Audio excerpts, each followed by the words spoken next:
আমার প্রাণ প্রিয় ভাইয়েরা, আসুন আমরা জেনে নেই পানি পান করার সুন্নত সমূহ। পানি পান করার সুন্নত সমূহের মধ্যে 1 নাম্বার, পানি ডান হাতে পান করা, বাম হাতে পান না করা। 2 নম্বরে আছে পানি বসে পান করা, দাঁড়িয়ে না পান করা। 3 নম্বরে পানি পান করার আগে বিসমিল্লাহ পড়া। 4 নম্বরে পানি পান করার শেষে আলহামদুলিল্লাহ বলা, শুকরিয়া আদায় করা।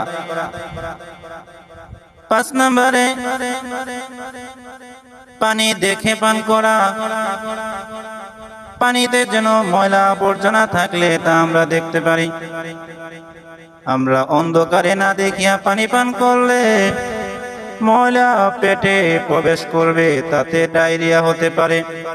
এই সুন্নতগুলি মানলে আমরা একদিকে যেমন রাসূলুল্লাহ সাল্লাল্লাহু আলাইহি ওয়াসাল্লামের সুন্নতগুলি আদায় করতে পারবো, নেকি হবে, অন্যদিকে আমাদের স্বাস্থ্যগতভাবে আমরা সুরক্ষিত থাকবো। বলেন না সুবহানাল্লাহ।